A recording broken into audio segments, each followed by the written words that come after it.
Halo teman-teman, gimana kabarnya kalian hari ini? Kembali lagi di YouTube channelnya Udiphrase.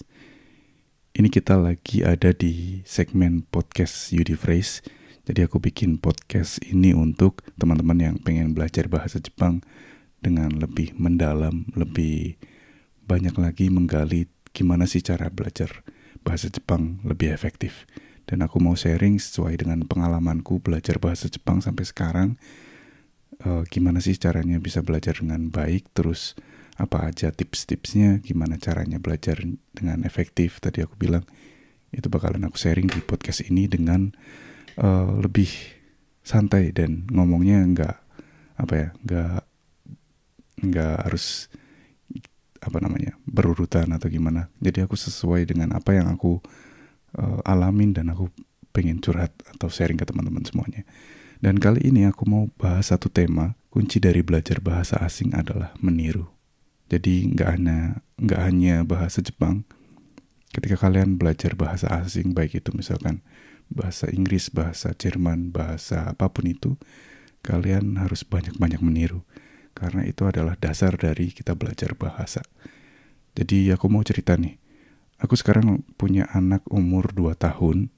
Dan awalnya kami ini memutuskan untuk ngajarin anak kami itu hanya dengan bahasa Indonesia di rumah. Jadi aku mutusin sama istriku untuk anakku kita kasih belajar bahasa Indonesia aja. Dan ketika dia ke hoikueng atau ke daycare dia belajar bahasa Jepang gitu. Kita awalnya seperti itu. Tapi ternyata ketika kita melakukan itu di hoikueng atau di daycare dia tempat kita titipin anak kami ini, ternyata dia kurang bisa bergaul dengan teman-temannya. Dan setiap ada laporan dari senseinya, jadi tiap hari ada laporan lewat noto, lewat buku kecil gitu. Di situ ditulis kondisi anak waktu di hoikueng atau di daycare. Di situ dia jarang untuk masuk ke lingkup main anak-anak gitu. Dan ternyata setelah kita pikir-pikir, mungkin karena anak kami Theo ini belum bisa bahasa Jepang, belum ngerti untuk dikasih tahu bahasa Jepang itu, misalkan disuruh ini, disuruh itu, kalau pakai bahasa Jepang dia masih belum tahu karena semuanya kita hanya kasih belajar bahasa Indonesia di rumah, kayak gitu. Nah, setelah itu kita mikir-mikir ulang, kita ubah untuk ngajarin Theo atau anak kami ini nggak hanya bahasa Indonesia tapi bahasa Jepang juga, supaya dia di daycare atau di hoikuengnya itu bisa diterima atau bisa bergaul lah istilahnya dengan teman-teman semua, teman-teman dia di hoikueng gitu ya. Nah ternyata setelah itu dia bisa bergaul dengan baik. Bahkan waktu aku ngantar dia ke hoikueng pagi-pagi itu, dia disapa dengan teman-temannya itu, Theo kung, terus Theo kung no papa dah. Dia ternyata diterima baik dengan teman-temannya. Setelah kami ajarkan bahasa Jepang juga di rumah, dia belajar meniru. Jadi dia meniru papa mamanya. Kalau misalkan mau makan itadakimasu gitu juga dia bilang. Terus kalau misalkan pagi aisatsu ohayo gozaimasu, terus iterasai gitu. Ketika misalkan aku pergi bekerja gitu, dia bilang iterasai gitu. Terus sayonara, ittekimasu. Banyak banget dia meniru apa yang kita kasih tahu gitu. Pernah sih sekali dia waktu itu kita ajak keluar rumah, terus pulang dari keluar rumah itu tadi, masuk ke rumah, dia bilang tadaimi, dia bilang kayak gitu, keras banget ngomongnya. Terus kami bilang bukan tadaimi tapi tadaima. Terus dia ngerti, akhirnya hari berikutnya dia bilang tadaima, dan dia benar-benar bisa meniru apa yang kita kasih tahu ke dia. Dan sejak itu dia udah bisa bilang tadaima dengan benar. Dan dia memang anak kecil memang jago meniru ya.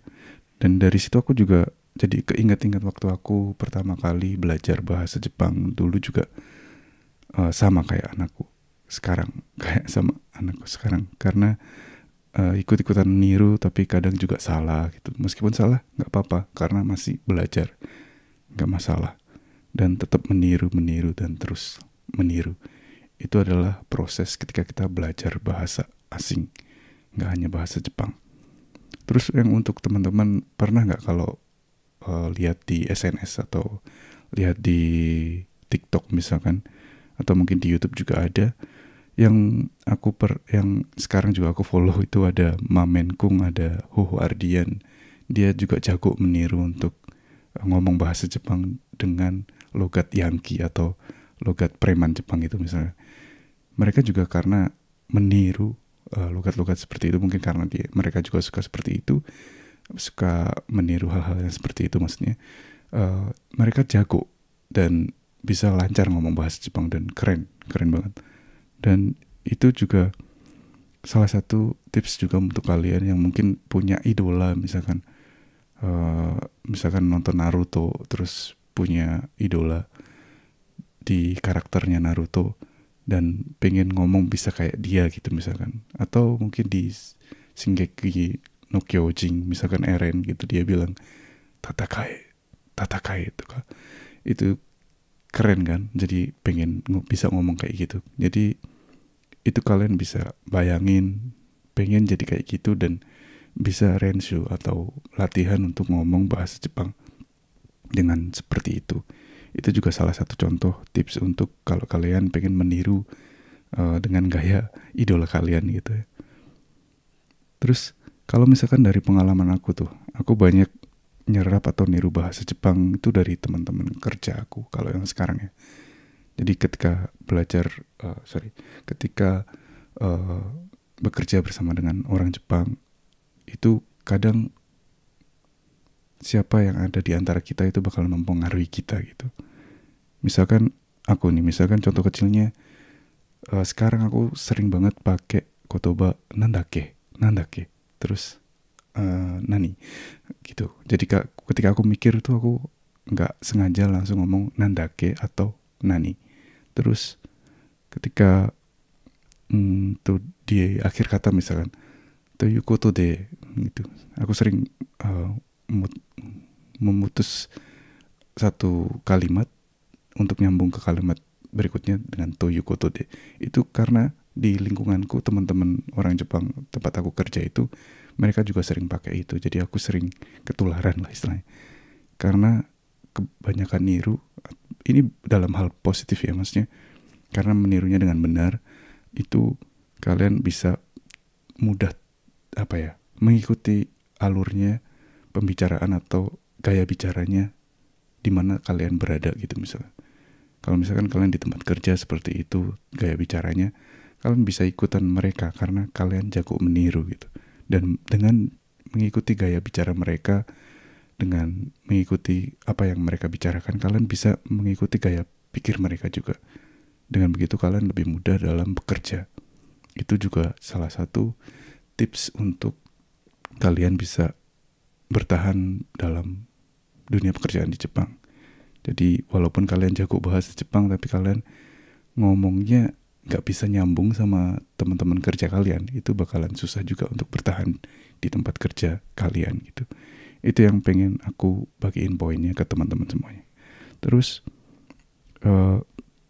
selain itu, aku juga selain meniru kotoba-kotoba yang kecil ya, kayak yang aku tadi bilang di tempat kerja, satu lagi pernah aku dengar dari perkataan senseiku waktu 7 tahun yang lalu, pertama kali belajar bahasa Jepang. Dia bilang kalau mainichi wa mainichi kotoba o abiru katanya. Kotoba o abiru itu maksudnya kotoba kosakata itu dimandiin kosakata, dia bilang. Dimandiin kosakata itu maksudnya antara meskipun kita nggak tahu kotobanya itu apa artinya, kotoba itu kosakata ya. Meskipun kosakatanya nggak tahu artinya apa, tetap aja kita dengar tiap hari. Kita mandi dengan kosakata baru.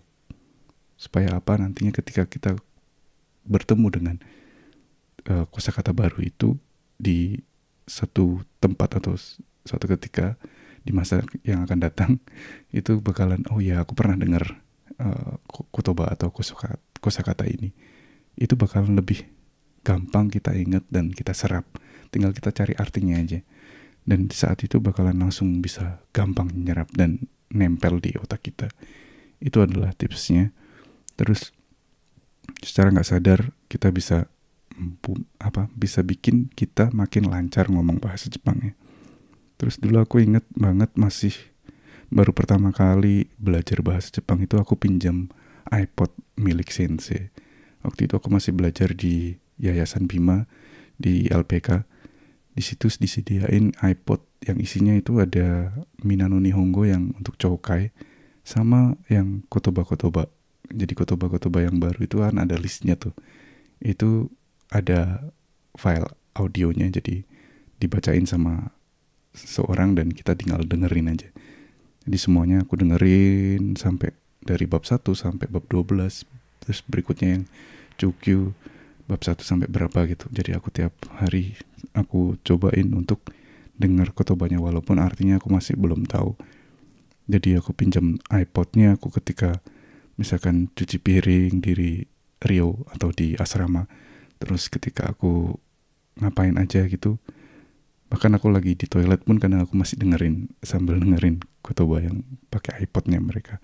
Nah di situ aku dengerinnya berulang-ulang sama bayangin artinya mungkin seperti ini. Bahkan ada beberapa kotoba yang baru pertama aku dengar dan aku nggak tahu artinya juga. Nah di situ yang bikin penasaran gitu. Jadi makanya ini apa sih kotobanya. Jadi kadang aku bisa sambil cari-cari artinya juga gitu. Terus waktu pertama kali aku datang di Jepang pun juga kayak gitu. Waktu itu aku tinggal di tempat Kenshu bahasa Jepang itu. Di situ di kamar disediain radio gitu. Radio itu bisa kalian nyalain 24 jam kalau kalian mau. Jadi aku nyalain ketika waktu aku pulang dari Kenshu habis belajar Kenshu gitu bahasa Jepang, pulang sore sampai nanti malam gitu, misalnya aku masih mau tidur, aku nyalain terus radionya supaya aku juga terus kotoba wabiru. Jadi aku mandi kosakata di situ.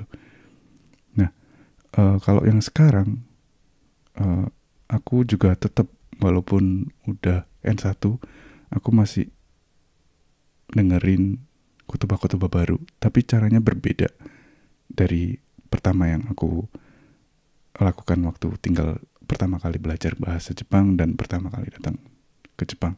Kalau sekarang aku lebih suka dengerin podcastnya orang Jepang. Jadi aku dengerin dari Spotify atau dari ada aplikasi yang dari Jepang. Aplikasi ini untuk semua orang Jepang yang mau bikin radio Banggumi. Jadi bikin konten radio secara pribadi, coaching. Jadi misalnya aku pun punya channel di situ. Nama aplikasinya itu juga aplikasinya adalah Stando FM. STAND FM. Mungkin ada teman-teman yang udah pernah dengar juga. Di Stand FM ini kalian bisa dengerin semua berbagai macam podcast dari orang awam sampai artis, ada semuanya di situ. Kalau kalian pengen belajar bahasa Jepang dan pengen dengerin suara real orang Jepang secara sehari-hari gitu ya, itu dengan secara nggak seperti yang di Kyokaso gitu ya, itu kalian bisa lihat atau dengerin di Stand FM atau di Spotify juga bisa. Dan aku baru bulan ini aku masuk subscribe untuk beli ini Audible dari Amazon.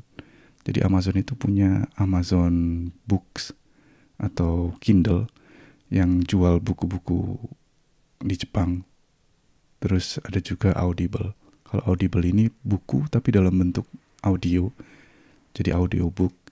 Di situ kalian bisa dengerin buku-buku yang kalian pengen dengerin. Tapi berbayar di situ. Satu bulannya 1.500 yen. Cukup mahal sih menurutku, cuman worth it banget kalau kalian pengen mendalamin atau pengen tahu dan punya kyomi atau punya keingin tahuan tentang sesuatu. Misalkan kayak aku sekarang sambil berangkat kerja, kalau nggak dengerin podcast, dengerin audiobook inti. Jadi aku gunakan sebaik-baiknya Bahkan aku satu hari itu bisa dengerin 1-2 buku.